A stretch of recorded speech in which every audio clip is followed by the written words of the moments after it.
For me, well-being is perspective, making sure you exercise. I really feel in the dumps if it's been a while since I've gone for a run. Like you feel it mentally.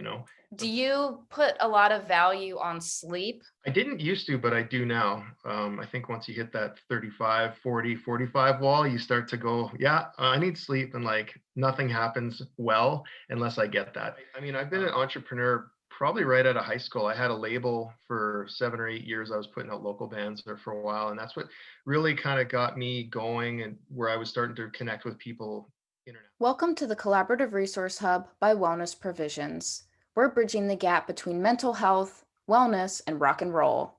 I'm Amy McBride, owner of Wellness Provisions, the most badass wellness business. Hey, are you feeling a little stuck in life? I offer wellness coaching sessions. Book a session with me if you're seeking to get healthy and ahead. Sessions are available worldwide.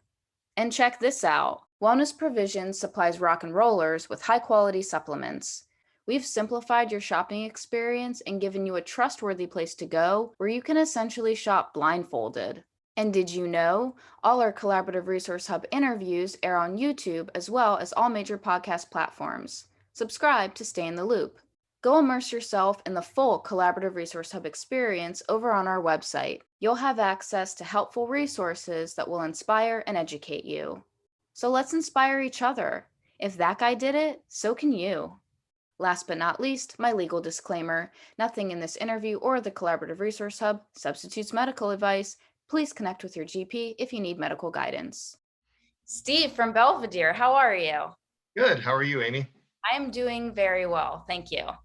And thank you for being here.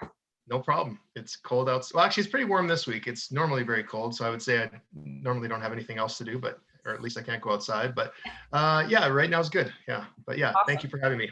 Yeah. So if you had to describe your band to someone who hasn't heard you guys before, so like sonically, how would you describe your music? Yeah, I mean, I would say, we could say we're a punk band. We could say we have metal influences and hardcore influences. And yeah, I think that that's probably a good descriptor if you like your Willem Screams and Fat Records bands. And I think we'll be right up your alley. Awesome. Cool. Okay. And now shifting gears completely. What does wellness or well-being mean to you? For me, well-being is perspective, and that's been my biggest learning over the last 2 years is trying to mitigate and balance pressure and stress and sort of have a good attitude towards it that really makes or breaks my day. Yeah, I mean, and that's true because it's like your outlook, that's it, it's how you perceive everything happening around you. So if you have a more positive, outlook, things won't seem as shitty. Yeah, it's true. It's some days nothing can be going on and I'll have intense anxiety, and sometimes everything will be going on and like real decisions need to be made, and I'll just be floating along like, yep, bang bang, make this decision, and I really do feel like it's a work in progress, just like every day kind of making that decision to like, I'm going to make this work no matter what, and the sun's going to set tonight and my family's here and everything's going to be okay. Yeah. When you get any kind of like anxiety, is there anything that helps you kind of move through it faster? I've really tried to pay attention to cardio. Has been a big thing. So we got a stationary bike, and so I've tried to stay relatively consistent of doing that 4 or 5 days a week on top of other stuff that we've sort of done in our lifestyle. That's been positive, but that's a real easy one to kind of like get the wheels turning in a good way, whether it's a run outside, which we can't do as much in the wintertime. That's been a big help to us over this winter is having that, just, at least maybe kind of snaps me out of things a little bit. And then I'm able to sort of gain that good perspective again. Yeah. I mean, cause I find like for myself, like when I kind of get a lot of anxiety or just like ruminating on just past stuff or future worries, even if I just get up and walk to a different room in my house, I feel a little bit better. It's like the energy just gets so heavy and stagnant. And so you got to just like move through it. Yeah. It's true. I'm the king of ruminating. So it's when you're dwelling on that one thing and you just keep hammering it, you keep thinking oh no, if I just figure it out, but then you realize it's just like diminishing returns. You figured it out, but you're still on top of this thing. And yeah, so in addition to that, to sort of doing physical activity, definitely change of room, deep breaths, sometimes just staring at a wall just to like there's just sometimes just too much stimulation with phones and everything, that just so much bad news and stuff. It's like, just get away, go outside, go walk the dog, do something to get away from it. Yeah. Has your because you do booking as well as, being in, in music, like playing Mhm. music, how has all of that affected your mental health? Do you want to speak to that? Yeah, it's been complex for sure. It's something I really do enjoy and that I've been doing for a couple of years now. But when you feel the weight of your own band and all the things that are going around it with cancellations and things not going, that's one thing. But when you have 20 other people's bands on top of you, that does start to really compile. And of course, like, there's so many things I can let slide with my own band. I can make agreements with promoters and sort of be like, yeah, we'll just figure it out. You still have to, I have that responsibility that I can't just be like that with all these bands. And so I'm lucky in that the bands on my roster are very understanding about what's going on around them in the world right now. We're just trying to make everything work right now. But yeah, I want to do a good job for everybody. So I do feel that weight from everything for sure. Yeah, that's a lot of pressure because you don't want to let you're now affecting other people, yeah, not just yourself. Well, especially when bands are traveling overseas, it's exponential, right? The cost of flights and renting stuff, and the shows happening or not happening, or restrictions or no restrictions, and um, visas, if that pertains to the ban of borders and all that stuff. So yeah, it really there's a lot of late nights of just sitting by the computer waiting for that call, but thankfully most of these bands can take care of themselves pretty well. Yeah. Do you do you have anything that you do sort of aside from like exercise, but daily, I guess, or just, I don't know, calling on it when you need it, but things to help with just looking after yourself, self-care kind of routines?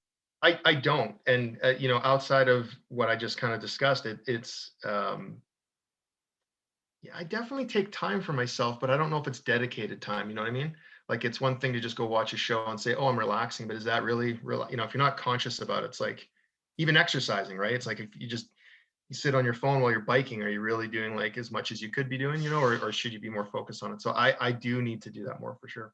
Yeah, no, that makes sense because the distraction, yeah, just screens can be so, I mean, they're super distracting and Mhm. you're not letting your brain fully disconnect. And I think that's needs to happen. Yeah. Yeah. Um, but yeah, I think like I'm trying to make time at least once a day going out for half an hour. Like, we live in an area where there's lots of trees and animals and stuff. So it's like, take my dog out for a walk. Like, just go. Don't. Everything's going to be there when you get back. Yeah. Yeah. Just wear like a lot of layers in winter, Yeah. Yeah. like 6 scarves. Yeah. It's been a cold one. Today it's actually nice. It's, well, what's that in Fahrenheit? 30, I think. So that's like, okay, that's reasonable. But Yeah. start getting down to like -20 and stuff. That's not good for anybody. Oh my God. No. Um, do you put a lot of value on sleep? Like, does that help you recharge and balance? I didn't used to, but I do now. I think once you hit that 35, 40, 45 wall, you start to go, yeah, I need sleep. And like, nothing happens well unless I get that. It's funny that you say that, because I actually a really good sleeper now. I think all the years of touring and sleeping on floors and overnight drives and stuff has conditioned me to just about be able to sleep standing up. But um, I like to get 8 hours of sleep. I have a 6-year-old, so that's not always possible. But yeah, 8 hours of sleep, I'm in pretty good shape. 9 hours of sleep, you might even see a smile. But last night was 5, and I can already feel it. Like, just, yeah, this is going to be tough to get through today for sure. Yeah. Do you ever take naps or like just, I don't know, make quiet time during the I day? don't. Well, like, not when it's like, not in the day to day. I mean, if we go on vacation and stuff, yeah, I could. If I'm in a hammock in Costa Rica or something, like, yeah, I can nap 4 times a day. But We have not been there in quite some time. So Oh man, that is on my list. I've never been anywhere tropical, and I want to go to Costa Rica. But I feel like you only go there if there's a yoga retreat or like a honeymoon. That's like all people do in Costa Rica. yeah, we do a little more like Hawaii and Costa Rica are we're big fans of that. We've done camping and stuff like that in Hawaii, and it's so much more cost effective, but just like fun, just a different scene to set up your own tent, bring it on the plane, all that stuff, bring your cooking stove and just like wake up with the sun and go to sleep with the sun. And, you know, it's just you in a tent and there's the ocean. And like there's something really cool to be said about that style of holiday. So that we're kind of more into that. And so in Costa Rica, we'll just kind of rent a place and just rent a car and just go. And we speak a little Spanish. My son's in Spanish school. So we try to like hang out locally more, than just like sitting in a resort. That's not really for us. So yeah, Costa Rica is great. That's awesome. Okay, so you mentioned like, going to sleep and rising basically with nature. Do you try and do any of that? Do you have awareness around that, like when you're at home? Like if you wake up and go outside and get some sun, because that helps, bring up your serotonin and get your Yep. melatonin back. Yeah, balance out. We have very because of the times of the year and how far north we are, so we can have 7 hours and 45 minutes of sunlight in the wintertime. And then, on the inverse of that, in the summertime, it can be light out at 11:30 at night. It's crazy. And Right. we're not even that far north. Like we're just above the border from the States. We're a couple hours north. If you go up north to like Fort McMurray or up into the Yukon and territories, you're talking a couple hours max, sun in the wintertime and sometimes not much at all. So yeah, it's hard for me to sort of follow that. Certainly for times of the year, sure, but not like all year. It's pretty inconsistent here. Yeah, no, that makes sense. Yeah. So have you incorporated any healthy changes that's like improved your creativity?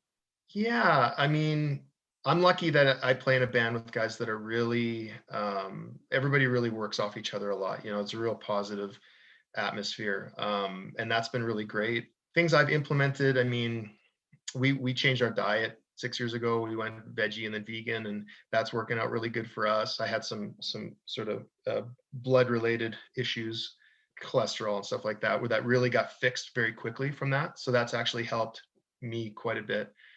And then yeah, just that constant sort of like making sure you exercise. I really feel in the dumps if it's been a while since I've gone for a run. Like you feel it mentally. Sometimes you just need to shake the cobwebs off and go for a run. And we just moved to a new area, and there's lots of little running paths and stuff that are covered by snow right now, but like there's lots of places to explore, which is Yeah. great. So we're looking forward to in the springtime when things kind of warm up here, we can actually do a little more running around the area. Yeah, that's awesome. Here's an advert in less than 20 seconds. Did you know that Wellness Provisions offers one-on-one wellness sessions? Yep. So if you're seeking to get healthy and ahead in life, but feeling a little stuck, then book a session and let's get you unstuck. Now back to the interview. I don't know, what's been your drive or reason why behind starting your business? Yeah, I mean, I've been an entrepreneur probably right out of high school. I had a label for 7 or 8 years. I was putting out local bands there for a while, and that's what really kind of got me going and where I was starting to connect with people internationally. And then the band Belvedere kind of got going, and that kind of took over everything. And for a long time, I always loathed the booking aspect of things. And we had agents and we had people that were working for us and stuff. And I got to the point where I started doing it. And I'm like, oh, this is the worst part of of the Tetris, putting together the routing and contacting the promoters and maintaining that relationship with people. And then some people started telling me like, you should do this more often, like booking and managing bands, and you have things you can tell bands, younger bands. And I was like, oh no, I hate this stuff, like there's no way, booking's the worst. And then I was like, well, and then I started realizing that like, the stuff that I sort of thought I hated, I actually really enjoyed. And I think again, it was just perspective. I just needed somebody to kind of tell me that what they thought about it. And it got me thinking out of my sort of comfort zone and realize, oh, actually that is the reason why I ruminate about this stuff, 10 hours a day, is because actually I do kind of enjoy it. maybe to the point where I need to like back away from it, but like, so that's really what kind of led me down to the path. So I started managing a band called Wolfric from Edmonton and booking their stuff. And then I started working with a band that I've known for a long time called La Armada. They're from Chicago. And so, that's where it just kind of went from there. Then Much the Same and Cigar and Satanic Surfers and No Fun at All, and just like kind of just kept on going. And I'm lucky in that I've maintained good relationships with a lot of bands just as another band person for years and years. And I was always kind of the band leader, like, manager, whatever you call it. And I think that's where just the trust got built, is that people knew that I cared about their band and I cared about making their tour experience as good as possible. And I could think about the little things that, when you go to this country, you have to think about this or this toll stuff or, whatever. And yeah, it just kind of steamrolled after that. And then we hit COVID and it was just like brick wall. And Right. then, but, even in the meantime, we've picked up a couple of Fat Records bands like Useless ID and The Last Gang, and all these bands have been wonderful. And so it's just been, even though things haven't been going on show wise, there's been a lot of stuff in the background that's been happening along the way too. So as soon as things can kind of open up a little bit more, I think, we're ready to blow the doors off. But yeah, it took somebody to sort of go, hey, you should do this before you stopped and thought. So I think if we're talking about like what you can get out of that story, I think is it's okay to like, listen to that inner person or that friend that might know you a little better than maybe you think you know yourself.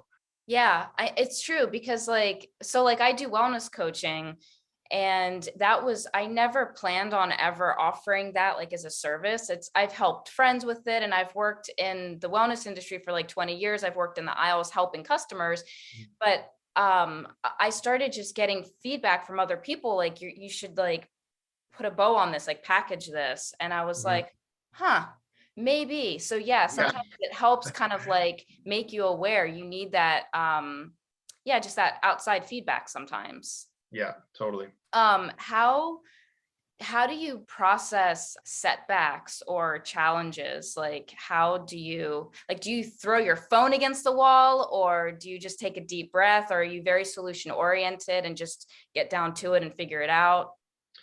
I that's a learning over the last little while too, is to not just when an email comes in and I just jump on it because I'm just trying to get it out. Anything that's in front of me, I like to get out of the way because there's a million other things behind it. Yeah. But there is something to be said about like setting a request or an alert in my phone and going, okay, I'm gonna sit on this for a couple hours. I find that it makes more diplomatic responses. I don't usually bark back too often now. And that's been something that I've learned for sure, is that, it's okay to step back and take a look and try to come back with a more measured response. Yeah. Will you ever start to like reply but then not send it and then go back and like actually like reread what you wrote? Do you do Oh that? yeah.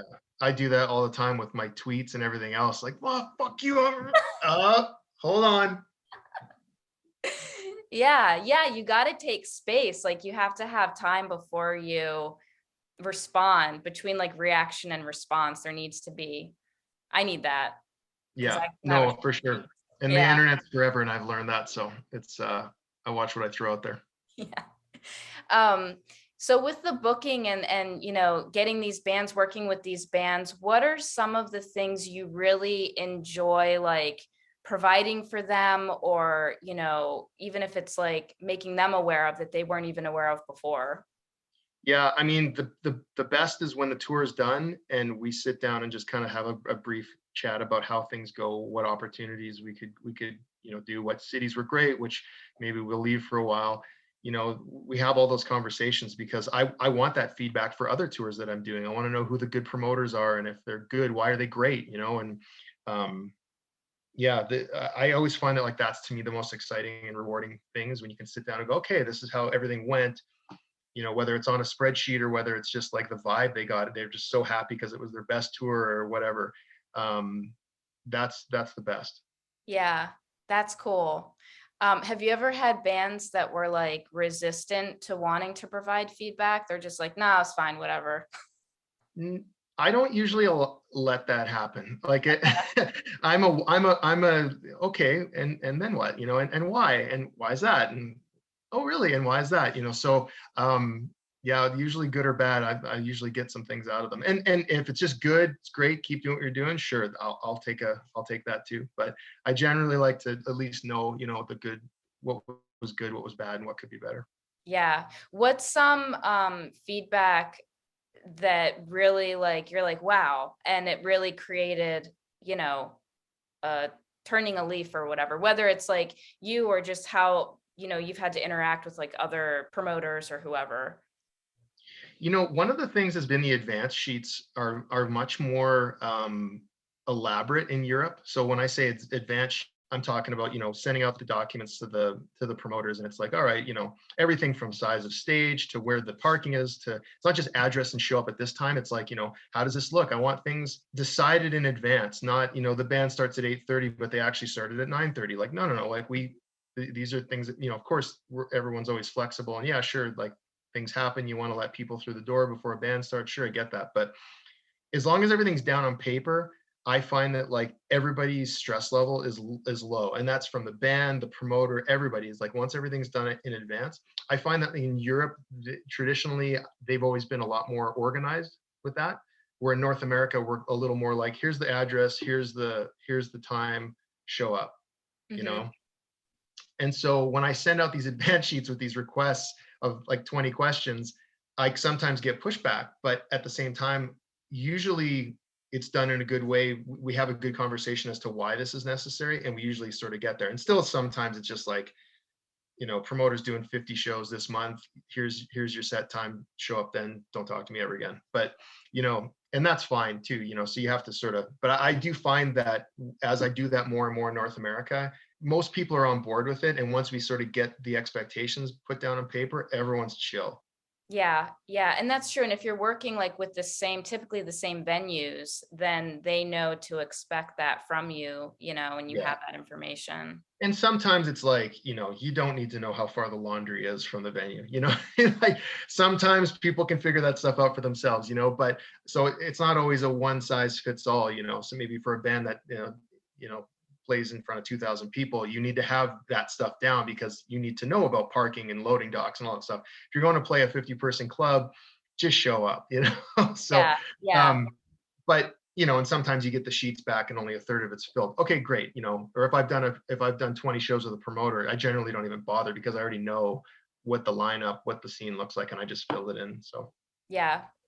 If you had to give a band like top 3 tips for executing like a really healthy, positive tour experience, what would you tell them?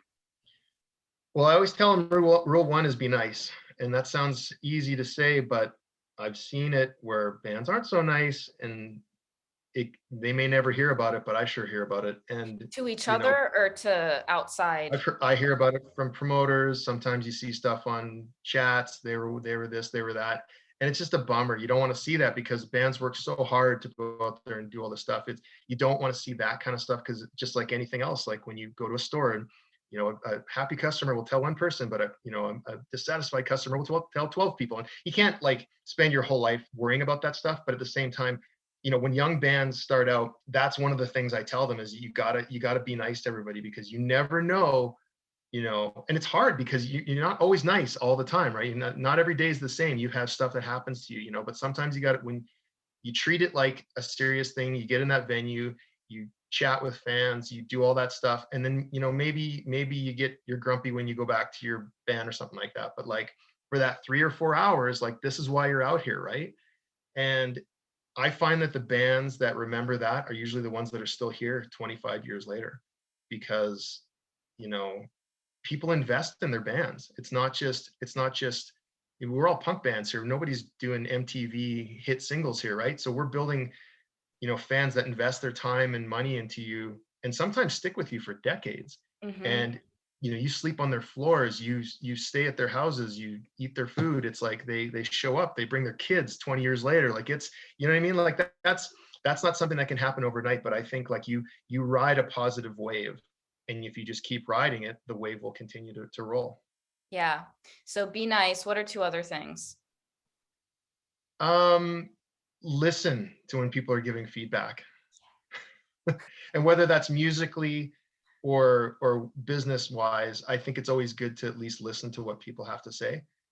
Don't because somebody's from a different era doesn't mean they don't necessarily, just because they're not on whatever the new app is, doesn't mean they don't get what's going on. It's not all just like Facebook events and whatever. Like, these are the people that were like flyering their shows 30 years ago and stuff like that. They know how to get people out, right? So listen to that stuff. That's good feedback. um, and tailor it. I just think that, like, you just listen to as much as you can and you form your own sort of opinion. Absolutely. And third would be organized. Like, show up to shows on time, know where you're going, like whether it's GPS or just, well, nobody uses maps anymore, but like, you know what I mean? Like, just like have your shit together, right? Like, because that rolls positively or negatively, it trickles, right?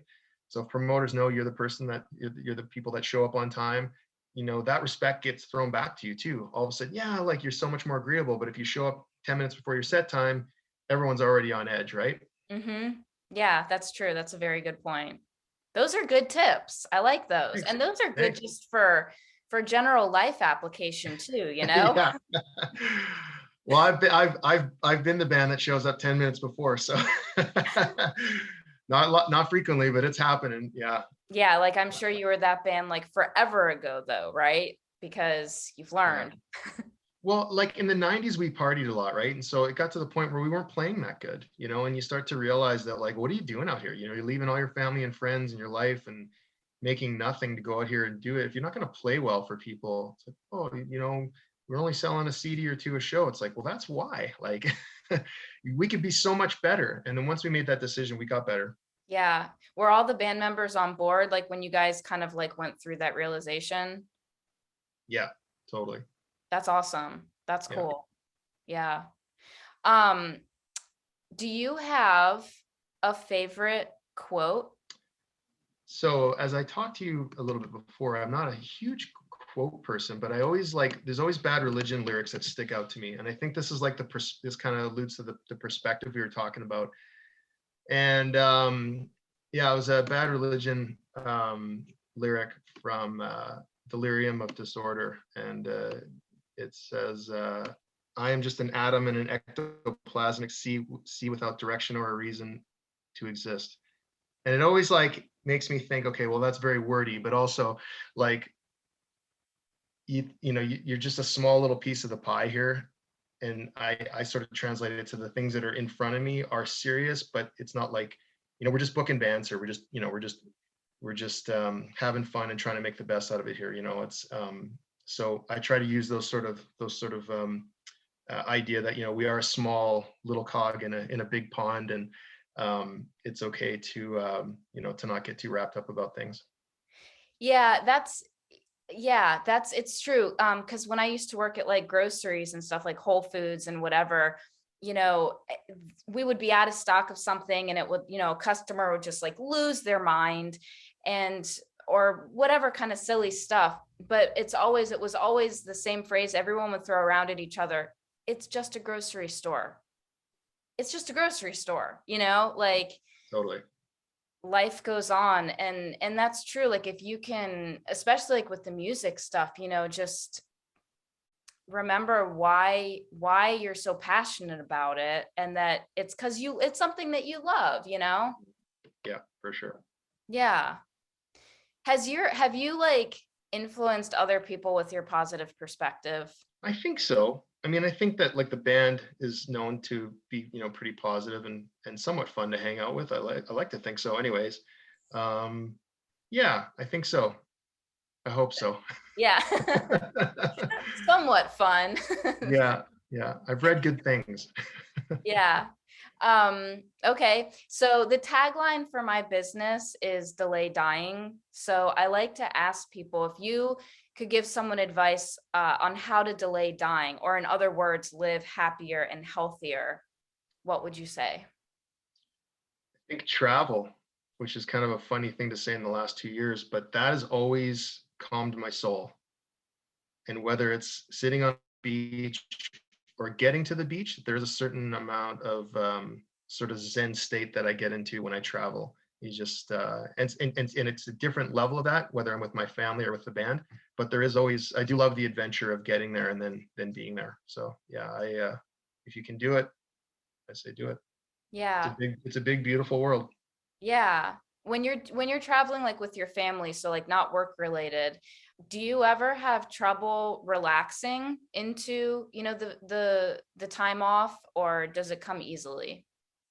That takes a while for sure, especially, and it's all related to the phone. Like if you're sitting there in whatever tropical place and you still have your phone, it's still buzzing, it doesn't feel like a vacation for sure. So yeah, I definitely when we go, there's always an hour or two in the morning where I have to get stuff done. I have to there's some things that are time sensitive, but yeah, sometimes you just got to be like, put the phone in the drawer, set the vacation like email. I will get back to you, but like this is definitely my time, because otherwise you never recharge, and then you're just always like, blood pressure's higher than it should be, and you just never really get back down again.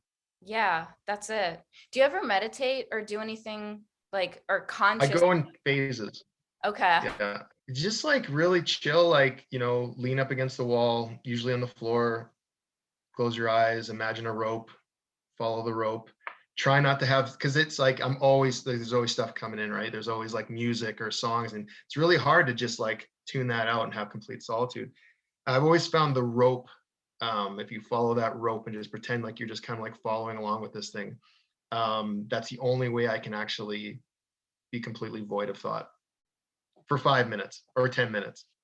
Hey, even if it's for a minute, I mean, Yeah. because like, I mean, unless you are like a super, experienced monk or something, we all Yeah. have thoughts. And that is the practice of meditation, is just knowing to release the thought and go back to the rope.